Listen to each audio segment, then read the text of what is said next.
Hi, ladies. I hope you're doing well. So, I said I was going to give us some free advice and content during this time of isolation and social distancing, which is really dependent on whereabout you live at this stage. Um, and just today, I just want to talk about, some days are going to be good and some days aren't. And that's actually quite okay. But what can you do, especially if you're on isolation by yourself and you don't really have any social interaction? Like, how do we stay sane during this time?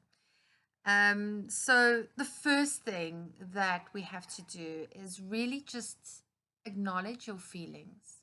You know, trying to ignore what we're going through um, it actually makes things worse. So if you're trying to suppress your feelings, don't do that, right? Having feelings is a gift. So acknowledge them, feel them, and then realize that your feelings they aren't you. They like waves. They come and they go, and they don't define you. But how you allow them to affect your behavior, that defines you, right? So just know that feelings are there to be felt, to process, and then we get to move on. But don't ignore them, don't suppress them. And then the second tip I want to give you is to practice self compassion and to be kind to yourself. You know, your emotions will be up and down. And I want you to know that that's normal. And we're all experiencing this. When you're feeling that way, just ask yourself, what would you say to a dear friend that was going through the same thing? And then be that dear friend to yourself. And then the third thing is to create a comfortable routine for yourself so that there is some structure to your day. I think if we're looking at lockdown and we're in day 5 or day 15 or, month 3, whatever it's going to be, you have to have some form of structure just to help you process the day. And, you don't have to be rigid about it, but include things in your day that are important and that give you joy and comfort. Now, for me, it looks like this. So I'll definitely start the day out with my morning routine, which is an hour's mindset and prayer time. And that sort of just grounds me for the rest of the day. It helps me to sort of get into positive energy. And even if I don't feel like it that particular day, I will do my best to still do it. I'm not saying I get it 100% right, but maybe 99%. Then for me, I follow that up with a 30-minute workout, and I do that every other day because every day is just too much. So again, don't be rigid about things, right? And then I plan regular meal times. Now, during this time, you really want to try and eat healthy.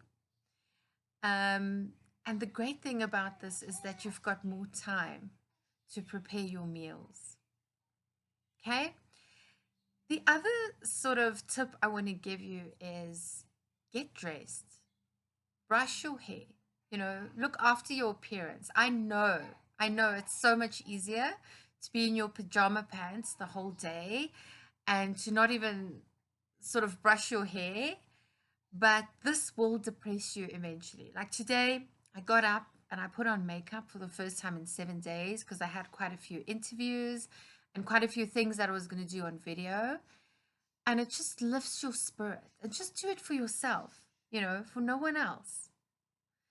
And then I also want to give you a tip in terms of just make a list of what brings you joy. A list of little things that you can do that give life meaning. And and that just helps you to relax and enjoy life. And for me, it's small things like reading, even singing, with my 4-year-old, or dancing or making a healthy salad because I never have time for that. Looking up recipes and making something that I would never ever do and then just sitting and enjoying that. And then the last thing is really to connect with someone every day. Choose a person, maybe someone that you wouldn't have connected with, and arrange a FaceTime call or Skype or a Zoom call, and just chat with them and make some time and just connect with people. It's so important that you don't sit there and self isolate to the extent that you're completely disconnected from people. And limit your exposure to social media and to the news, to anything that triggers you. Do these couple of things.